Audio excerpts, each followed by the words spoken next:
สบายดีทุกท่านระยะนี้เป็นระยะที่ภาครัฐคันเทิงและหลายภาคส่วนบริษัทห้างห้านพ่อค้าชาวขายผู้ที่มีเงินไขต่างๆยื่นมือเข้าช่วยเหลือประชาชนที่ถูกอุทกภัยจากพายุยากิเพื่อฟื้นฟูชีวิตการเป็นอยู่ของประชาชนชาวหลวงน้ำทารวมทั้งหมด27บ้านให้กลับคืนสู่สภาพโดยไวและจากเหตุการณ์ดังกล่าวท่านพรสวัสดิ์กมลทองก็ได้ประพันธ์บทกลที่ใส่หัวข้อว่าพายุฝนบนน้ำทาดังนั้นเฮามาติดตามรับฟังพร้อมกันเลยพายุไต้ฝุ่นยากิพัดกระนำเข้าเมืองมิงหลวงน้ำทาหอบเอาพิรุณฝนทอกเทลงพื้นแผ่นดินทากว้างอาโปล้นฟังวันที่9 กันยาไหลลังเข้าท่วมแผ่นดินทาแท้หนา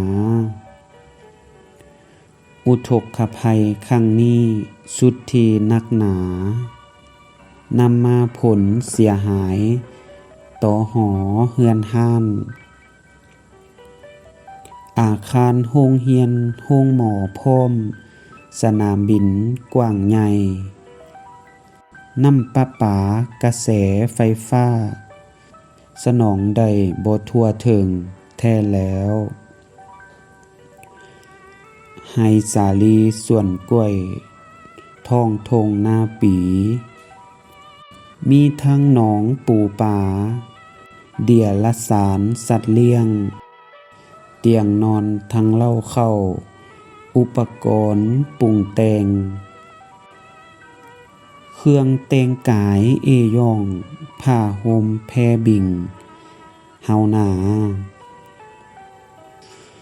อุปกรณ์ไฟฟ้าเครื่องซักผ้าตู้แช่ตู้เย็นรถเข็นรถกระบะและรถเก๋ง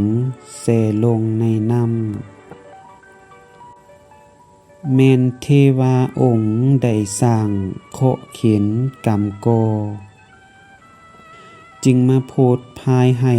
น้ำท่วมเมืองแม่หลวงทาเฮียมเดภัยพิบัติครั้งนี้แสนทุกข์ลำเค็ญแท้เดบางพองเครื่องคาคิง